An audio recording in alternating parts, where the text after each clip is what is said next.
ജീവിത പങ്കാളിയെ ബഹുമാനിക്കുന്നവന് പ്രാർത്ഥിക്കാൻ സാധിക്കും. അവൻ്റെ പ്രാർത്ഥന ദൈവം കേൾക്കും. നീ ട്രസ്റ്റി എന്നല്ല, സെക്രട്ടറി എന്നല്ല, ഏത് പൊസിഷനിലിരുന്നാലും, പുരോഹിതനായാലും ശരി. കാരണം സഭയിൽ കല്യാണം കഴിക്കാൻ പുരോഹിതന്മാർ വരെ അവകാശമുള്ളൂ, മെത്രാപ്പോലീത്തയ്ക്ക് അത് കൊടുത്തിട്ടില്ല.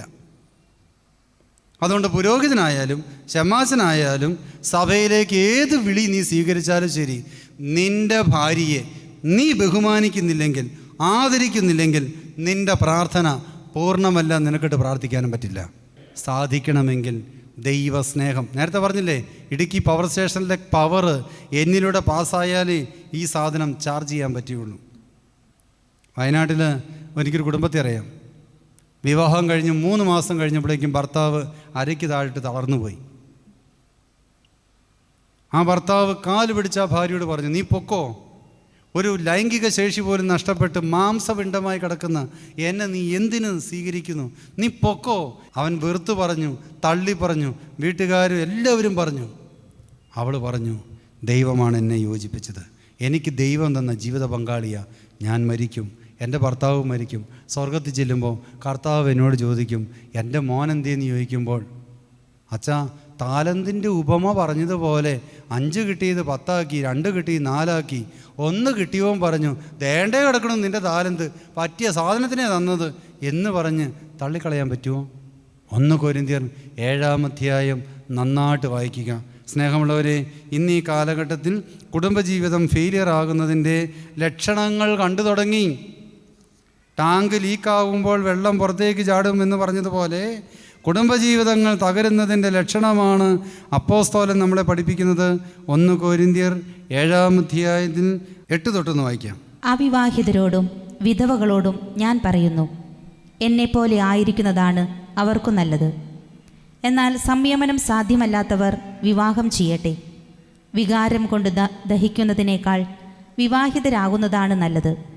വിവാഹിതരോട് ഞാൻ കൽപ്പിക്കുന്നു, ഞാനല്ല കർത്താവ് തന്നെ കൽപ്പിക്കുന്നു, ഭാര്യ ഭർത്താവിൽ നിന്ന് വേർപിരിയരുത്. ഭാര്യ ഭർത്താവിൽ നിന്ന് വേർപിരിയരുത്.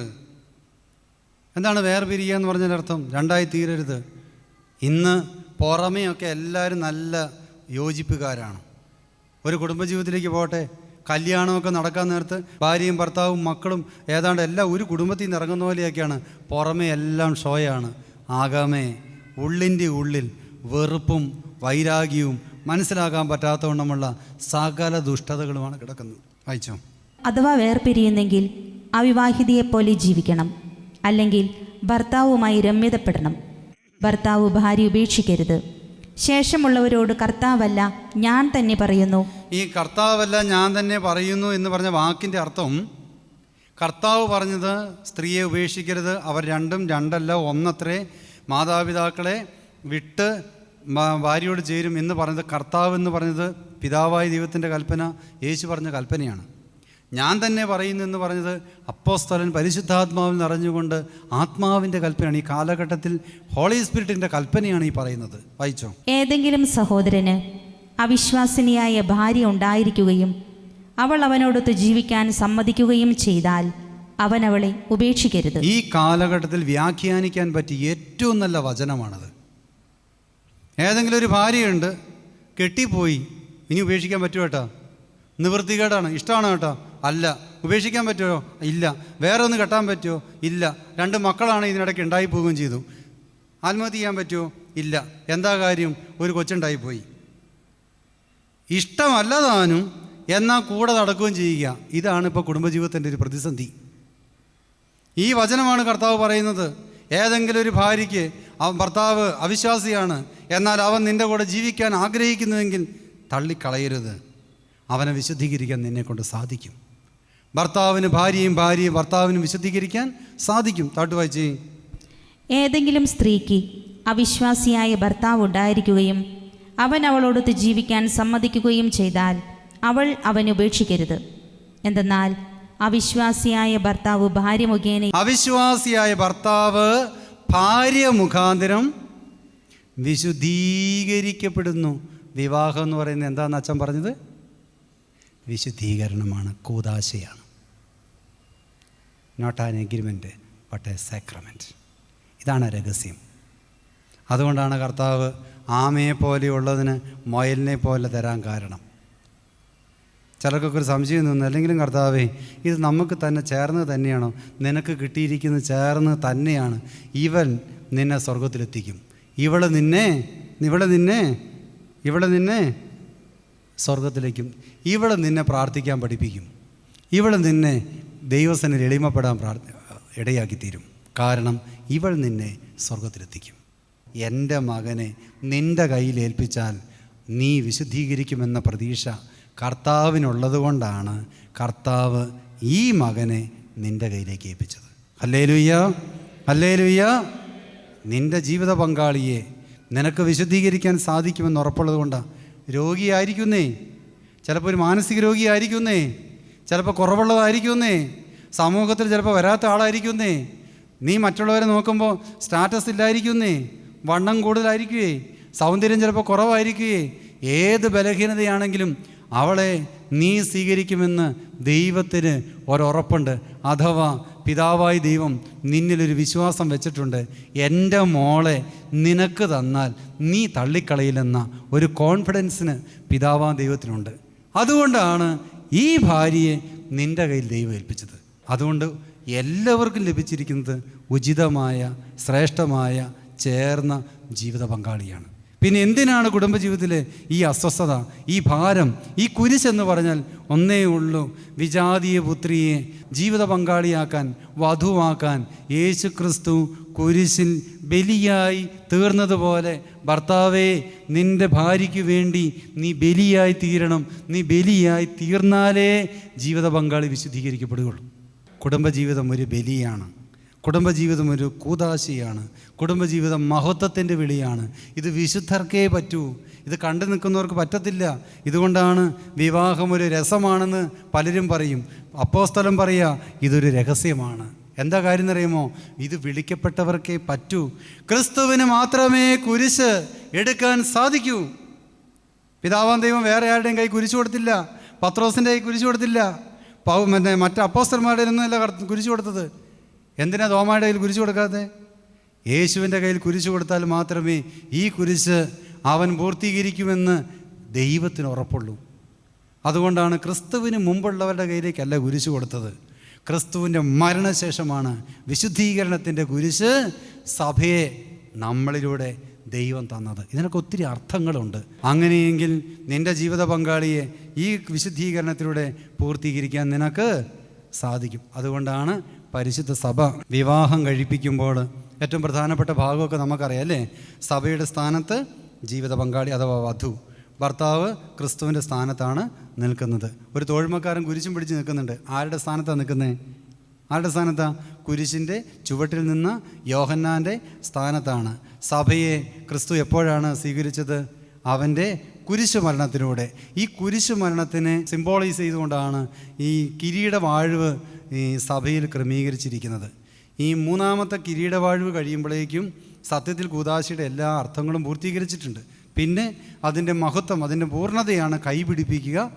താലികെട്ടെന്ന് പറയുന്നതല്ല പ്രാധാന്യം. അത് ഇന്ത്യൻ സംസ്കാരത്തിൽ നിന്ന് വന്നു എന്ന് മാത്രം ധ്യാനിച്ചാൽ മതി. സിറിയയിലൊന്നും താലികെട്ടില്ല.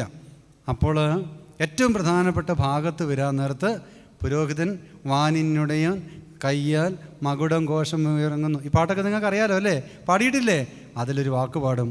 മണവാളന്തൻ മകുടം തിരുമുൾമുടിയോട് സാദൃശ്യം, മണവാട്ടിയുടെ മകുടം സതിമാർമുടിയോട് സാദൃശ്യം. ചേട്ടാ കെട്ടാൻ നേരത്തെ ഞങ്ങളും പാട്ടുകാരും എല്ലാം ചേട്ടൻ്റെ ഭാര്യയെ നോക്കി പാടിയ പാട്ടാണ് മണവാളൻ തൻ മകുടം.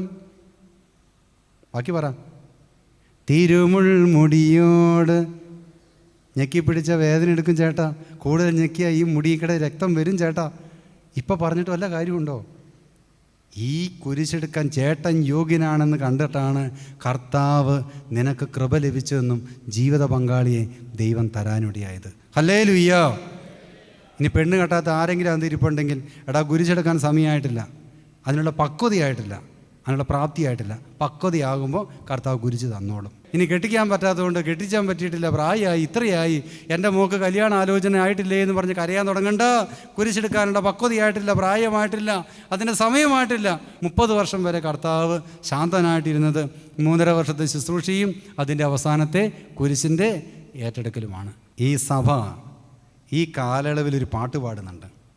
സ്വർഗത്തിനുടെ വാതിക്കൽ മറിയം തൻ്റെ പുത്രൻ്റെ സ്ലീബായെ കയ്യിലേന്തിക്കൊണ്ട് പുത്രനോട് പറയും, പുത്രാ, കരുണ കാണിക്കണം, നിന്നെ വഹിച്ച ഈ സ്ലീബായും നീ ഏറ്റ ഈ ആണികളും നിൻ്റെ സഭയുടെ പാപത്തെ ക്ഷമിക്കണമെന്ന് പറഞ്ഞുകൊണ്ട് മറിയം പ്രാർത്ഥിക്കുന്നുവെന്ന് സഭ വിശ്വസിക്കുന്നുണ്ട്.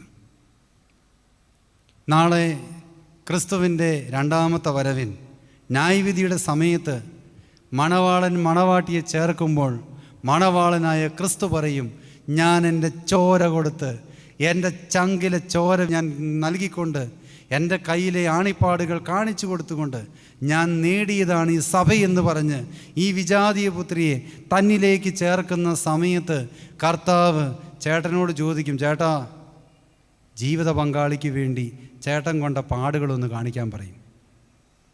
എൻ്റെ ഭാര്യ നാണം കെടാതിരിക്കാൻ വേണ്ടി ഞാൻ കൊണ്ട അടിയുടെ കണക്ക് വല്ലതുണ്ടോ? എൻ്റെ ഭാര്യയെ നാണം കെടുത്താതിരിക്കാൻ, അവളെ അപമാനിക്കാതിരിക്കാൻ, അവളുടെ കുടുംബത്തിലും ഈ സമൂഹത്തിലും മറ്റുള്ളവരുടെ മുമ്പിൽ നാണം കെടുത്താതിരിക്കാൻ ഞാൻ കൊണ്ട അടി ഇതാണ് കർത്താവേ. എൻ്റെ ഭാര്യയ്ക്ക് വേണ്ടി ഞാൻ കൊണ്ട ചങ്കിലെ കുത്ത് ദേ ഇവിടെ ഉണ്ട് കർത്താവേ, കാണിക്കാനുണ്ടോ? അതോ നിന്നെ നിർത്തിക്കൊണ്ട് ഭാര്യ പറയും, ദേ മക്കളെ പ്രസവിച്ചതിന് ഇടി 1, എൻ്റെ നെഞ്ചത്ത് ചവിട്ടിയത് 2, എൻ്റെ അപ്പൻ്റെ കുഴിമാടത്തിന് പോയതിന് ഇത്, സ്ത്രീധനം വാങ്ങിയതിൻ്റെ കണക്കിത്. സത്യത്തിൽ നിനക്കായിരിക്കും അടി കൂടുതൽ കൊണ്ടത്, അതോ നീ കൊടുത്ത അടിയായിരിക്കും കൂടുതലുണ്ടാകുന്നത്? ക്രിസ്തുവും സഭയും തമ്മിലുള്ള ബന്ധമാണ് കുടുംബജീവിതമെങ്കിൽ നാളെ എന്നെ കൊടുക്കാൻ പോകുന്നേ? താലന്തിൻ്റെ ഉപമയിൽ ആ 1 കിട്ടിയാൻ പറഞ്ഞ പോലെ പറ്റിയ സാധനം ദേണ്ട തന്നേക്കണം കിടക്കുന്നെന്ന് പറഞ്ഞ് എറിഞ്ഞു കൊടുക്കുമോ? അതോ 5 തന്ന കേട്ടോ കർത്താവേ, 5 കൃപയും കൂടി ഞാൻ നേടിയിട്ടുണ്ടെന്ന് പറയുമോ? ഉത്ഥാനം കഴിഞ്ഞ കർത്താവ് അപ്പോസ്തലന്മാരുടെ ഈ കൈകളിലേക്കും ഈ വിലാപ്പുറവും കാണിച്ചു കൊടുത്തിട്ട് പറഞ്ഞു, നിങ്ങൾക്ക് സമാധാനം, എൻ്റെ പിതാവ് എന്നെ അയച്ചതുപോലെ ഞാനും നിങ്ങളെ അയക്കുന്നുണ്ടെന്ന് പറഞ്ഞു. ജീവിത പങ്കാളി ഭർത്താവിന് വേണ്ടി നാണം കെട്ട തലകുനിച്ച നിമിഷം ഉണ്ടായിട്ടുണ്ടോ?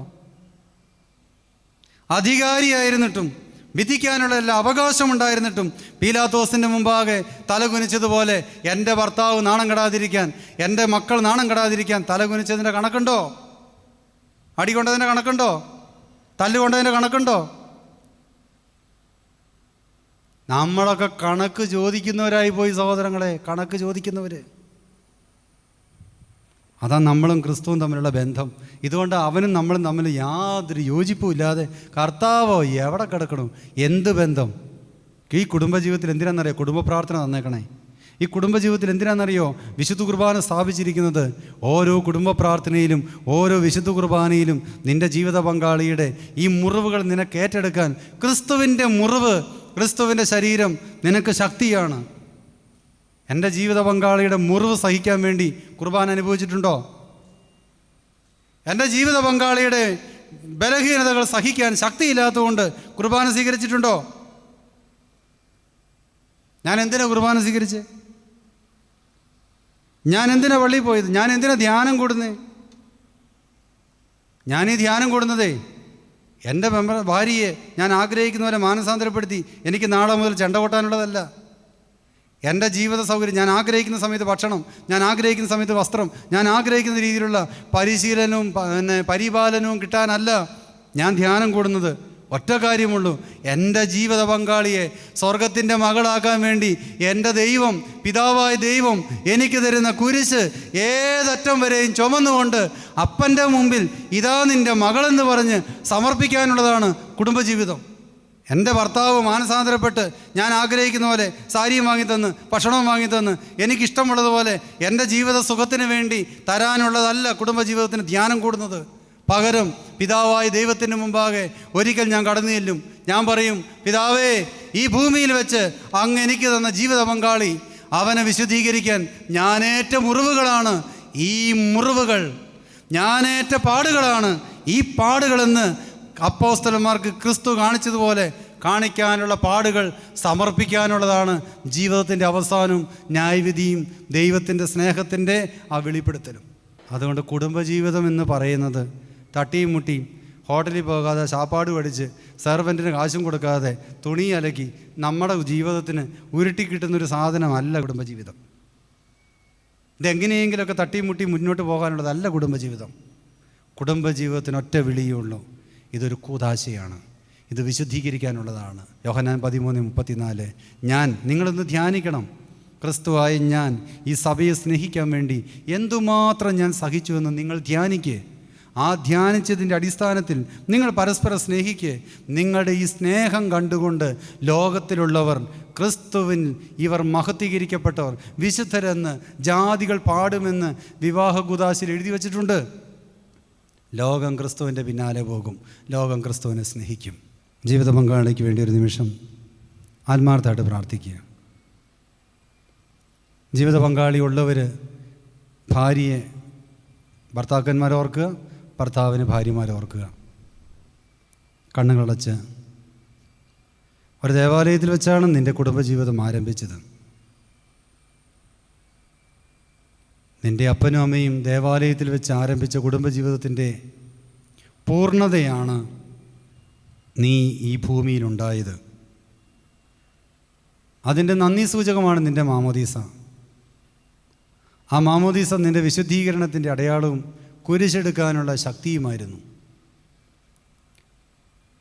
ദൈവം നിനക്ക് തരുന്ന ജീവിത പങ്കാളിയെ വിശുദ്ധീകരിക്കാനുള്ള തയ്യാറെടുപ്പാണ് പക്വത. അങ്ങനെയെങ്കിൽ കർത്താവ് നിന്നോട് ചോദിക്കും, മോനെ, ഞാൻ നിനക്ക് തന്ന ജീവിത പങ്കാളിക്ക് വേണ്ടി നീ എന്താണ് സ്വീകരിച്ചിട്ടുള്ളത്? ഇനിയും നിൻ്റെ ജീവിത പങ്കാളിയിൽ നിന്ന് കിട്ടാത്തതിൻ്റെ കണക്ക് ചോദിച്ച് വേദനിപ്പിക്കുന്നവനാണോ നീ? അതോ നിനക്ക് ലഭിച്ച സ്നേഹം നീ പങ്കുവെച്ച് കൊടുത്തതാണോ? ക്രിസ്തു ഉത്ഥാനത്തിന് ശേഷം അപ്പോസ്തലന്മാർക്ക് കാണിച്ചു കൊടുത്തത് അവൻ്റെ മുറിപ്പാടുകളാണ്.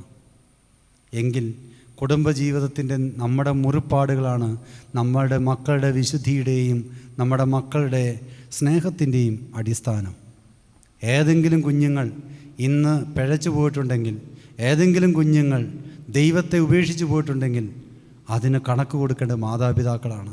കാരണം കുടുംബമാണ് വിശുദ്ധിയുടെ ഉറവിടം. കുടുംബത്തിലാണ് വിശുദ്ധരുണ്ടാകേണ്ടത്. അതുകൊണ്ട് വിശുദ്ധർക്കേ കുടുംബജീവൻ നയിക്കാൻ സാധിക്കുകയുള്ളൂ. ജീവിത പങ്കാളിയെ വേദനിപ്പിച്ചതിന്, ദുഃഖിപ്പിച്ചതിനൊക്കെ മാപ്പ് ചോദിക്കുക. കുറ്റപ്പെടുത്തിയതിന് മാപ്പ് ചോദിക്കുക. ക്രിസ്തു ഒരിക്കലും സഭയെ കുറ്റപ്പെടുത്തിയില്ല. ക്രിസ്തു ഒരിക്കലും സഭയെ തള്ളിക്കളഞ്ഞില്ല. അതിനല്ലേ പാപിനിയായ സ്ത്രീയുടെ ആ സംഭവം ക്രിസ്തു എഴുതി വച്ചത്. തള്ളിക്കളഞ്ഞ പത്രോസിനെ ക്രിസ്തു എഴുതി വച്ചത് ഇത് നമ്മളെ പഠിപ്പിക്കാനാണ്. ജീവിത പങ്കാളി തള്ളിപ്പറഞ്ഞാലും, ജീവിത പങ്കാളി വ്യഭിചാരത്തിൽ വീണുപോയാലും, ജീവിത പങ്കാളി ഏത് താഴ്ചയിൽ വീണുപോയാലും, മദ്യപാനത്തിലായിക്കോട്ടെ, മയക്കുമരുന്നിലായിക്കോട്ടെ, ഏത് ജീവിത മേഖലയിലാണെങ്കിലും തിരിച്ചു വന്നാൽ സ്വീകരിക്കുന്നവനാണ് ഞാനെന്ന് പഠിപ്പിച്ച കർത്താവിൻ്റെ മാതൃകയാണ് കുടുംബജീവിതം. ആ സ്നേഹമാണ് കുടുംബജീവിതത്തിൻ്റെ അടിസ്ഥാനം എന്ന് പറയുന്നത്. കർത്താവേ, സ്നേഹം നഷ്ടപ്പെട്ടു പോയ ഞങ്ങളുടെ കുടുംബജീവിതത്തെ അനുഗ്രഹിക്കണമേ. കുടുംബജീവിതത്തിൽ ദൈവസ്നേഹം സ്വീകരിച്ചുകൊണ്ട് ജീവിക്കുവാനും ഞങ്ങളെ അനുഗ്രഹിക്കണമേ എന്ന് പ്രാർത്ഥിക്കുന്നു.